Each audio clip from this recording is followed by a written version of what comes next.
Ladies and gentlemen, great to see you again. President Trump has just done a press conference from the Oval Office. He was there with Kid Rock.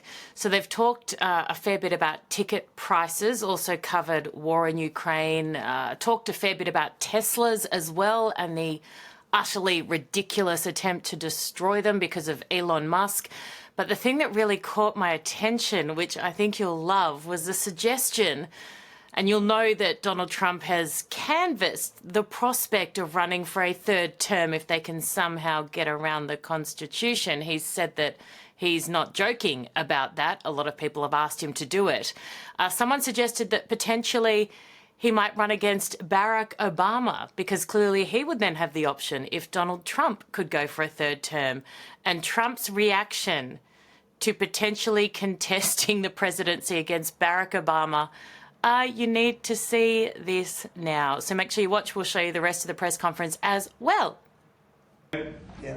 There's this other story. I know it's hypothetical right now, but if you were allowed for some reason to run for a third term, is there a thought that the Democrats could try to run Barack Obama against you? I'd love that. For his third term? Boy, I'd love that. That would be a good one. I'd like that. No, people are asking me to run, and there's a whole story about running for a third term. I don't know. I never looked into it. They do say there's a way you can do it, but I don't know about that. But I have not looked into it. I want to do a fantastic job. We have 4 years, just about, almost close to 4 years. Time is flying, but it's still close to 4 years, and we're getting a lot of credit for having done a great job in the first almost 100 days. So there you have it. Another day, another period of Donald Trump just essentially opening himself up entirely, complete transparency, answering every single question. He is delivering exactly what he promised. You may not like him, you may not like what he's talking about, you may not like his rhetoric, but you have to at least respect the fact that he is an open book when it comes to not really the press in America, but to the people, because that's why the press exists. They are the mouthpiece for the people. So, yeah, we'll see you soon. Kid Rock, sometimes referred to as Bob. I know him as Bob, but he's been a good friend for a long time, many years, and he's been after something that is for the good of a lot of people, including in particular the public, and having to do with ticket sales and scalping and all of the gouging that you have been reading about. That's gotten worse and worse with time. And I didn't know too much about it, but I checked it out, and it is a big problem. And I thought, I think you've been trying to get this done for 20 years or something. He said Trump got it done in 2 weeks. But we came up with a very serious EO, and I'm going to sign it now, and maybe I'll ask you, Will, to explain a little bit about it, please. Of course, sir. So this is an executive order, as you said, that deals with the ticket reselling business. For fans of live entertainment and for entertainers as well, the ticket reselling industry has become a huge issue. These people use bots and computer algorithms to buy up huge blocks of tickets and then jack up the price so that fans of live entertainers like Mr. Ritchie, I almost called him Mr. Rock, don't have access to concerts the way that they should. And when they do, it's at exorbitantly high prices. So what this executive order does, it charges the FTC and the Department of Justice with rigorously enforcing laws on the books in collaboration with state attorneys general that have power over consumer protection and other people who have the power to really crack down on this issue so that entertainers and fans won't be subject to these abusive and oftentimes illegal practices. Good. Thank you very much. Bob, you want to say something? Yeah, anybody it doesn't matter your politics. First off, thank you, Mr. President, because this has happened at lightning speed. I know you I want to make sure Alina Habba gets her credit too, because I know she worked very hard on this, but thank you for making this happen so quick. Anyone who's bought a concert ticket in the last decade, maybe 20 years, no matter what your politics are, knows that it's a conundrum. You buy a ticket for $100, by the time you check out, it's $170. You don't know what you can charge for, but more importantly, these bots. You know, they come in to get all the good tickets to your favorite shows you want to go to, and then they're relisted immediately for sometimes a 400% or 500% markup. And the artists don't see any of that money. And, you know, ultimately, I think this is a great first step. I would love down the road if there would be some legislation that we could actually put a cap on the resale of tickets. And I'm a capitalist and a deregulation guy, but they've tried this in some places in Europe, and it seems to be the only thing that's us as artists be able to get the tickets into the hands of the fans at the prices we set. I'll be the first one to say, and I know the president doesn't like when I say this, but I'm a little overpaid right now. It's kind of ridiculous. I would rather be, you know, a hero to working class people and have them be able to come attend my shows and give them a fair ticket price. I can't control that right now, so hopefully this is a step to really be able to make that happen. I know a lot of artists and a lot of fans who love concerts and music are going to be very appreciative of you taking this And I action, think sir. Bob is more interested in the fans and the people that are having to pay crazy prices than he is the artist. Maybe the artist a little bit, but the fans a lot. I've spoken to him over the years about it, and it's been, it bothers him. It bothers a lot of other artists too. It does. The artists, and they go out with $100 ticket and it sells for $2,000 the following night. And they seem to be able to sweep up the best locations too, which is pretty amazing. So They've only enforced that Bots Act one time, I believe. Yeah. A couple years ago in New York City, I think someone got a couple $1 million fine, and that's the only time they've enforced that act. And who's the primary culprit? Who sells these tickets? It's the scalpers. It's these bots go in and they're automated, so you're in. But is there a company involved? You might not want to No, say. no. Well, there's reselling markets. All yeah. I think I know, Peter. But that's all right. Don't get them involved. Maybe What company do you think? Maybe they're more innocent than we think. Well, if you think of it, like if Ticketmaster sells a ticket, if you buy a ticket and go to a show, you're in a lot of ways their worst customer. Because they make another 17, whatever percentage every time that ticket resells. So they don't want to enforce the Bots Act necessarily because they're making more money off it. No, the artists don't see any of that money, but that's not what I'm advocating for, is for me to make more money. I want the fans to have fair ticket prices, be able to go and enjoy more shows. I know people that they decide on a family vacation or going to their favorite concert once a year rather than, you know, my parents used to go see multiple shows when you could afford them back in their day. And I'd like to take my ticket prices lower, but if I set my ticket prices low, these bots immediately eat them up and they resell for hundreds of dollars more, and I'm just making these bad actors rich. Well, I think this is a big step to getting it stopped. Do you have something, Brian? Yeah, I do actually. I actually feel that the consumer is going to take the money that they've saved and actually buy merch, which you guys have a big percentage of, or do concessions, which you guys split with the venue on that as well. So I think their money We don't goes share for it. concessions a lot. No? No, those are, we try to, but they don't want to share it in the beer prices and parking or any of that stuff. But the bottom line is there's money for everyone to be made. There's plenty of money to go around. You know, no one's going to really lose here. You know, Ticketmaster, if we can get a cap, they're going to lose some money. But I've already talked to the CEO, Michael, and he's given me his word. He's on board for it. I was talking to Jacoby with Papa Roach earlier, and by the way, he's a big fan of what you're doing, President Trump, digging into this whole scalping and the bots. A lot of musicians, you can say that, they're with Kid Rock, sir. Good. On this, I think so. without a doubt. A lot of people are. President Trump, Peter?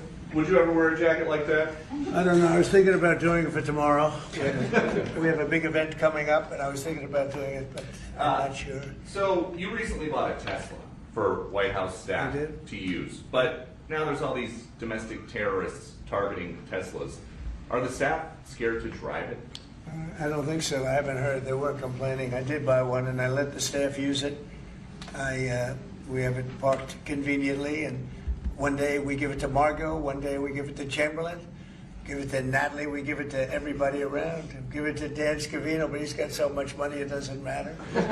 But they love the car, and it's a great car, and it's made here, and it's made in the country. He's got a tremendous plant now in Texas, and he has one in California. Does a lot of his work here, and he's been really unfairly treated, in my opinion. I drive one. Mr. President, are you going to move ahead with a universal tariff or different individual tariff rates on a whole variety of different? Well, you're going to see in 2 days, which is maybe tomorrow night or probably Wednesday. You're going to see, and they're reciprocal. So whatever they charge us, we charge them, but we're being nicer than they were. We have a lot of countries, friend and foe. I always say friend and foe, but the friend in many cases is worse than the foe. They took advantage of us, and we are going to be very nice by comparison to what they were. The numbers will be lower than what they've been charging us, and in some cases maybe substantially lower, but we sort of have a world obligation perhaps. But we're going to be very nice. Relatively speaking, we're going to be very kind. Mr. President, you met with the chairman. Somebody said that about me the other day. He said, who doesn't know me very well, they said, you're such a kind person. And I said, say that again. They said, you're a kind person. I said, I've never heard that before. It was a weird statement. I was kind. Who said that? I've heard of words that, I don't know, I better not tell you. You know, I've been called a lot of things, but it's sort of a different kind of a word. It's like an old-fashioned word, isn't it? Mr. President, you met with the chairman of Stellantis today. Did Yes. he ask you for a pause on the auto tariffs? No. What was that meeting about? Just about some of the problems they have with the environmental, which we're going to clean up. Have any of the automakers... We're going to probably go back to 1920. If you look, we're going to go back probably to a 2020 standard. So we'll have 2020 standard, and that's just a few years ago. Oh, they're making it so difficult all over the world. They're making it. It doesn't mean a damn bit of difference even for the environment. It doesn't matter. They make it impossible for people to build cars. So we're going to be doing much different. 2020 is a strong standard, but they've taken it to a level now that makes it very difficult to build a car. So we're going to be bringing it back to a standard that is a very good environmental standard, but it makes it possible to build a car. Have you heard any concerns from the automakers, though, about the tariffs on parts that will go into effect over the coming weeks, about what that's going to mean for the price of... Well, I gave them a big break for a month. I didn't charge them anything, for a big month, for that first month, and they brought a lot of material into this country because they could bring it in without tariff. If you look at Canada and Mexico, they were driving hundreds of thousands of cars into the market because they avoid the tariffs by doing it before the tariffs go on, which would be Wednesday. And I saw some of your shows where cars are lined up for miles and miles. Some of them didn't have fenders on them. Some of them didn't have the roof on yet. They're driving it in brand new. They're driving it in because they want to avoid the tariffs. I let them have that. They sort of took advantage of it because, that wasn't part of the deal, but that's okay. Are there any They're countries- great American car companies, and so I gave them a little break on that. Yeah. Are there any countries that you're not targeting on Wednesday? Well, it depends. I said it's reciprocal. Not everybody has made a fortune, but almost everybody has, but not everybody. And the ones that haven't, we're going to be very nice to them. And on a separate issue, Because that word reciprocal is very important. What they do to us, we do to them. Okay. Can I just ask you briefly on President Putin? You said over the weekend, or indicated over the weekend, some frustration with him. How serious are you about imposing oil sanctions on No, I Russian want oil? to see him make a deal so that we stop Russian soldiers and Ukrainian soldiers and other people from being killed. But mostly it's Russian and Ukrainian soldiers. They're losing at least 2,500 human beings, beautiful human beings, a week. And I want it to stop. And some people would say, why do you worry about Russian soldiers or Ukrainian soldiers? I worry because they're just like you people. They're like us. They're like all of us. And I seem to have an ability to do those things. And if I can do that, I think it's a very worthwhile thing to do. And I think we will. And no, I want to make sure that he follows through, and I think he will. I don't want to go secondary tariffs on his oil, but I think, it's something I would do if I thought he wasn't doing the job. I did it with Venezuela, secondary tariffs, and you know what happened? Every boat left the harbor. Did you see that? It was a beautiful thing to see. The whole harbor emptied out. My words weren't even finished. I have these massive ships. They're actually taking the hoses and dumping them into there. They couldn't get out of there fast enough because they know I don't play games. So I think he's going to live up to what he told me, and I think he's going to fulfill his part of the deal. Now, then you have Zelensky, and hopefully he's going to live up. I see he's trying to renegotiate the rare earth. We did something because, as you know, the Europeans get paid back the money that they gave, and we don't, because Biden is an incompetent president. And he should have asked for rare earth, or he should have asked for the loans to be guaranteed in some form. That's what Europe did. Europe is in for probably $100 billion, and we're in for $350 billion. So we're in for more than 3 times. And now you could make it a little bit less than that, but it doesn't matter. Whatever the number, we're in for substantially more than Europe. We could be in for $350 billion. They have no idea because Biden wasn't a good bookkeeper except for himself. And what happens is we made a deal for rare earth. It was all done. And I heard through you, I haven't spoken to them yet, but through you, I heard that they're now saying, well, I'll only do that deal if we get into NATO or something to that effect. Well, that was never, number one, discussed. Number two, I think it's going to be long before Putin, they said you're not going into NATO. And it could be, that's probably the reason the war started, actually. Yes, we're hours away from a very special election. Wisconsin, Florida. I want to share your thoughts on Republican voters to not sleep on this. Yeah. Two very important races you got. Well, it's a big race, Supreme Court race in Wisconsin. It's taking place essentially as it was early voting, and so we'll see what happens. It's a big race. I love Wisconsin. We won Wisconsin. Republicans typically don't do very well in Wisconsin, but I did. I actually won it twice. I actually probably won it 3 times, to be exact. We played their side. Not probably. I won it 3 times. We had a rigged election the second time, but that's, one of those things. We had to make this one too big to rig. Would you agree with that, Brian? Yes, too sir. big to rig? Yes, sir. So anyway, but yeah, there's a big race, and I hope you get out and vote for the Republican. The woman is a radical left lunatic, and let's see who wins. But the woman will be very bad, and Wisconsin's a big state politically, and the Supreme Court has a lot to do with elections in Wisconsin. So if whoever it is that's running, including even Senate races, etc., but whoever it is in 4 years that runs. Having Wisconsin is a very big, we won it early and big, but winning Wisconsin's a big deal. So therefore, the Supreme Court choice is the one you're talking about right now. It's a big race. It's going to be announced fairly shortly. President Trump, on TikTok, big week of deadlines. You got Liberation Day and the TikTok deadline. Yeah, this we week. do, which I can extend if I want, but we have a lot of enthusiasm for TikTok, for buying it.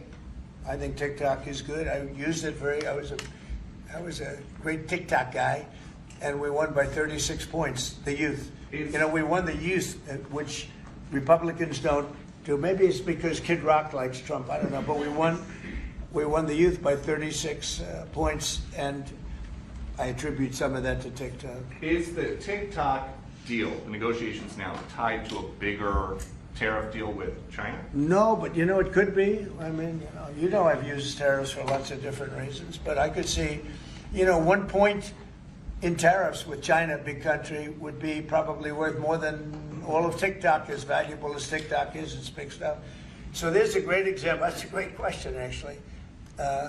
I'm a very flexible person. I could use that for that. Like, maybe I'll take a couple of points off if I get approvals for something.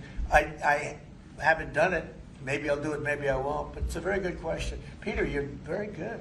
Thank you. You'll love this one. Go ahead. It's not front page news, but I am just curious. What is your thought about Tiger Woods now becoming part of the broader Trump family? Well, I love Tiger, and I love Vanessa, and they had a great relationship. I happen to think the relationship with my son, I happen to think the relationship was hurt very badly by the witch hunt that went on, Russia, and all the crap that they put Don through, who knew nothing about it. But Vanessa and Don had a very good relationship. They have incredible children, 5 incredible children, all good athletes, all great students, they're like great. And they broke up, quite a while ago, and which was to me very sad because I think they're both great. Don and Vanessa, and Tiger actually called me a few months ago, and I have a very special, very good relationship with Tiger. I played golf with him a couple of times over the last month, and he's a fantastic guy and a fantastic athlete. And he told me about it, and I said, Tiger, that's good. That's good. I'm very happy for both. I just let them both be happy. Let them both be happy. They're both great. To follow up on China, China, South Korea, and Japan say they're going to work together in cooperation to respond to the tariffs that you're going to put into effect this week. Are you concerned that this move of the tariffs this week could push some of the United States' closest allies to work with China? No, I'm not worried about it. I'm not worried about it. Yeah. Mr. President, can I ask you I about think they have a something? chance of doing better, actually, with the tariffs. It can actually help them in a certain way. And I think a lot of them will drop their tariffs because, they've been unfairly tariffing the United States for years. And if you look at the European Union on cars, the European Union already dropped their tariff down to 2.5%. It was announced a couple of days ago, which is what which is a very small tariff. The United States charged very little. And a lot of, I think I heard that India just a little while ago is going to be dropping its tariffs very substantially. And I said, why didn't somebody do this a long time ago? A lot of countries are going to be dropping their tariffs. But also what happened in France today, Mr. President, Marine Le Pen, the far-right leader, got convicted in court and is now banned from running for office for 5 years. Do you have a comment? That's a big deal. That's a very big deal. I know all about it, and a lot of people thought she wasn't going to be convicted of anything, and I don't know if it means conviction, but she was banned for running for 5 years, and she's the leading candidate. That sounds like this country. That sounds very much like this country. Okay, anybody else? You've been presented with a bunch of proposals for tariffs by your advisors that you're talking about that idea publicly. And who?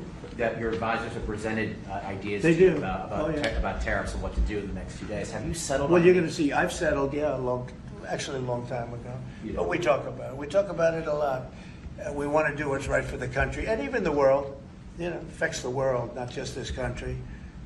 This has been the piggy bank for the entire world. So it really does affect the world, and that's important to me also. Yeah. Mr. President, in the past you have said that you want the quick return of Austin Tice, a Marine Corps veteran and a journalist who went missing in Syria over 12 years ago. Yeah. Have efforts been made to locate Austin Tice been extended beyond Syria, including potential leads in Iran? And do you have plans to get in touch with Ms. Deborah Tice, the mother of Austin Tice, and also at the same time, organizations like Hostage Aid Worldwide have been on the ground in Syria, searching for Austin Tice for many years. Can I get your comment on the future, potential future plans to locate Austin Tice and to bring him home finally? So we've been looking, as you know, for Austin for years. I don't know about Biden. I don't think Biden was looking for anything. But we were, and there's been virtually no sign, you know that. There's been no sign of Austin. An incredible young guy. Be less young now. It's been a long time. It's been many, many years. The mother is fantastic. She's a very committed mother that her whole life is to find her son, who was in Syria and just disappeared off the face of the earth. So, you know, a lot of bad things happen, but we're always, you know, we will never, until we find out something definitive, one way or the other, we'll never stop looking for him. But we have been, and the response, it's just a lot of dead ends. He's been gone for a long time. The problem is there's never been a sighting. You know, sometimes you'll have somebody you're looking for him and there's a sighting. There's never been a sighting of Austin, but we are out there and we have great respect for his family and for his mother. She's been unbelievable. Yeah, please. Mr. President, a question about... No, behind you. No, apologies. Yes, you've had outreach with the leaders of Russia and China. You've made an outreach to Iran. When are you going to plan to reach out to North Korea and Kim Jong-un? Anytime in the near future? Well, I do. I have a very good relationship with Kim Jong-un. Now, you people hate to hear that, but it's very important. I got along with him fantastically, as you know. It started off very rough, very nasty. Little rocket man, the whole thing was a nasty deal. And then one day we got a call that they'd like to meet. We met. We have a great relationship. And yeah, we have, there is communication, yeah. Mr. I President, think it's very important. You know, he's a big nuclear nation, and he's a very smart guy. I got to know him very well. Remember, I put my foot across the line, and then I walked across the line. I don't know if Secret Service was thrilled with that. They actually wasn't. They were not too thrilled. But I have a very good relationship with him. Yeah, we'll probably do something at some point. Yeah, please, Jeff. Who's on your short list, Mr. President, to replace Elise Stefanik as U.S. Ambassador to the UN? So we have a lot of good people that want it. First of all, Elise is fantastic, and I just don't want to take chances where you guys saying, how is the election going? We have a congressional election that's a little bit close. I guess the one is in good shape, but the other one's a little bit close. But Randy Fine is a great guy. They're both good candidates. They're very good. But it's, you know, a little bit, we want to be careful.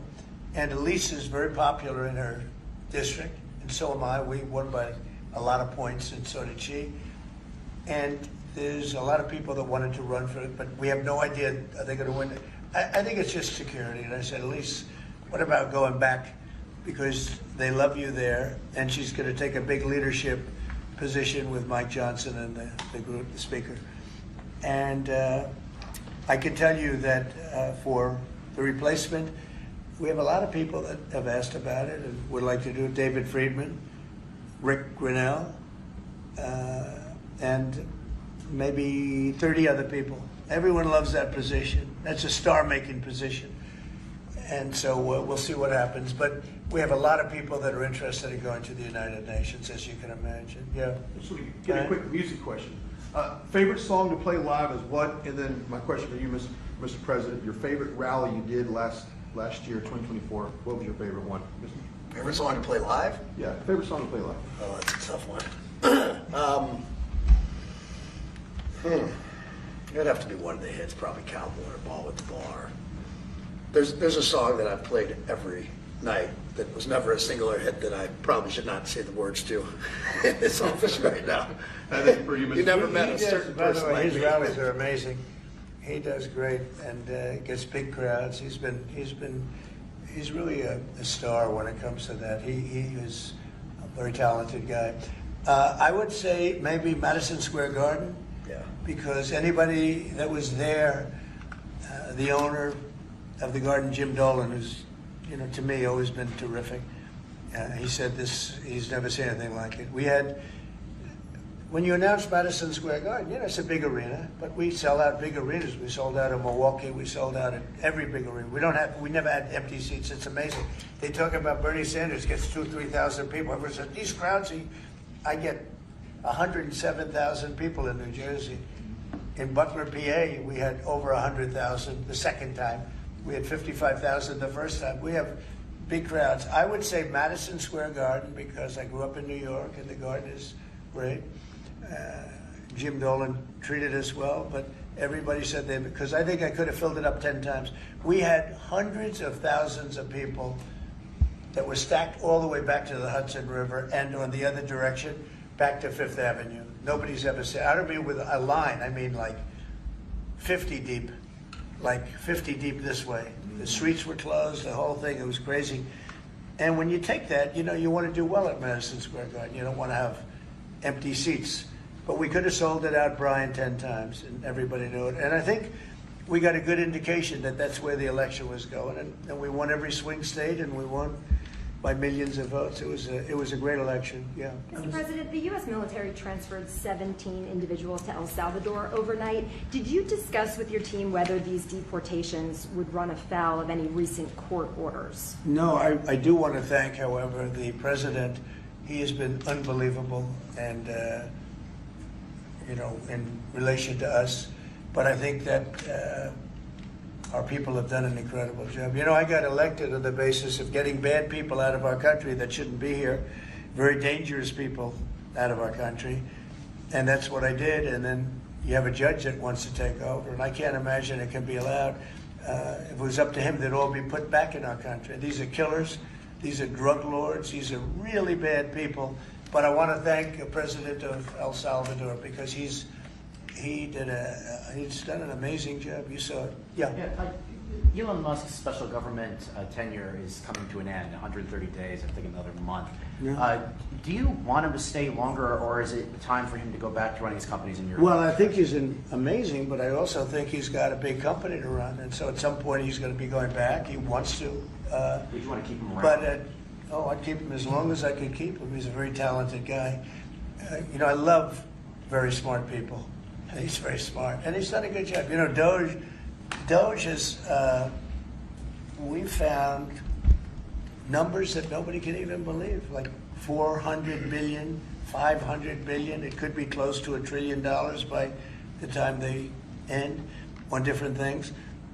And he's led the charge, and you've seen a lot of his people. And these are people that joined up. I always say they're high IQ people. I like high IQ people. And they've done a great job. No, at some point, Elon's going to want to go back to his company. I will say, he's got, despite the way he's been treated, so he's an American patriot, but the way he's been treated with Tesla is just terrible. It's just terrible. Once he goes In fact, back- you have a Tesla, and you love it. You love it. He was saying before he bought a Tesla, he loved it. A lot of people are buying Teslas, I think, and I hope they are. He should not be treated that way. He's done an incredible service to our Well, country. once he goes back, is DOGE going to keep operating even without Elon here? Well, I can't tell you that. I can say this, that a lot of the people that are working with DOGE are the secretaries, you know, the heads of the various agencies, and they've learned a lot, and they're dealing with the DOGE people. I think some of them may try and keep the DOGE people with them, but, you know, at a certain point, I think it will end. But they have also gotten a big education, and they're doing a really good job. There'll be a point at which the secretaries will be able to do this work and do it very, you know, as we say, with the scalpel. And that's what we want. Yeah, Jeff? Mr. President, have you had any updates on the U.S. soldiers missing in Lithuania? I have. Can you give us an update? So 3 are no longer with us, and 1 is unfortunately probably in the same category, but they haven't declared that yet. It was a very heavy truck, like a toy, but I mean, really heavy. That lifted the heaviest equipment, and it would seem that the bank of a lake collapsed. You know, the weight is so big, and it was at night, and it was very cold weather, and ice, a lot of ice, and it's possibly slipped. And the weight is so enormous of this thing. It's a massively heavy vehicle, and if they slipped a little bit, that's probably what happened, and it flipped. And 3 are gone, and 1 is missing. On a separate topic, follow up on immigration. Did you see the video of the Tufts University student who was taken off the street by ICE agents last week in hoodies and masks? There's been a lot of criticism of that. Are you comfortable with how that was handled? Well, I haven't really looked at it in any detail, but I will. I mean, I have seen it quickly, but not. I wouldn't want to comment on it. Yeah, please. Yeah, Mr. President, would you be able to confirm recent reporting that you are making plans to go to Saudi Arabia next month? And if so, why is Saudi Arabia so important? So, I have a very good relationship with the Middle East. In fact, if you look at Michigan, I won the vote by a lot. People were a little surprised. And I have a very good relationship with Mohammed and the king. His son is Mohammed, he's great. Crown Prince, actually he's Prime Minister too. He's got a lot of good titles. But he's great, and the king has been wonderful. And if you remember, last time I went to Saudi Arabia, I put him first on the list because they agreed to buy $450 billion worth of American goods, military and otherwise. And they did, and it was an unbelievable day. It was in this gorgeous ballroom, and companies were there from many, probably 100 companies, and they were given anywhere from $40 or $50 million to less, and more, actually. Okay, some of them were given numbers that were just many times that amount. I think we had a couple of $20 billion deals, and big stuff. And it's a very rich country because of oil, and we are a very rich country ultimately when we straighten it out because of oil. Oil is always good. And I agreed to do it again, and they've agreed to spend close to $1 trillion of money in our American companies, which to me means jobs. So they're going to spend hundreds of billions of dollars giving them to American companies that are going to be making equipment for Saudi Arabia and other places in the Middle East. And for that, I think it's worth it. I did it last time, $450 billion. And the press was there. It was one of the most unique days I've ever seen, where companies would get up and you're getting $20 billion. They named the company. The chairmen were all there. Every chairman and top person in the company. You remember that, Peter? I don't know if you were there. You might be too young for that. I was on the Democratic campaign trail. At the Oh, time, that so I was missed boring. This was a much better deal. But it was amazing, actually. It was an amazing day. We sold and we partook in $450 billion worth of investment into American companies. And they announced the company, the amount of money, $1 billion, $5 billion, $25 billion. And the chairman of the company, many of whom, you know, well-known figures, prestigious figures, great business leaders. They went up, they shook the hand of somebody, and they would sit down, and we just had a big investment made. So it was a record. Nobody ever beat it before. $450 billion worth of jobs. I view it as jobs more than anything else. And now we're close to $1 trillion. So it's more than double the number that we did when I first came to office. And this trip takes place next month. It could be next month, maybe a little bit later, yeah. And we're going to Qatar also. And also we're going to possibly a couple of other countries. UAE is very important. It's a great leader in UAE. And I had his brother here the other night, if you saw that. We had a wonderful guy, a wonderful family. So we'll probably stop at UAE and Qatar, and as I used to call it, Qatar. Nobody's ever told me right or wrong. I always like to say Qatar, but it's Qatar. They like to say Qatar.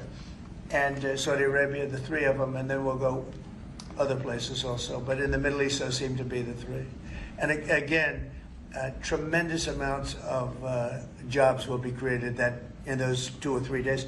Thank you very much, everybody. Thank you, press. Thank you, press. Headed out that door right there. Oh, Thanks, guys. Thanks, guys. You guys.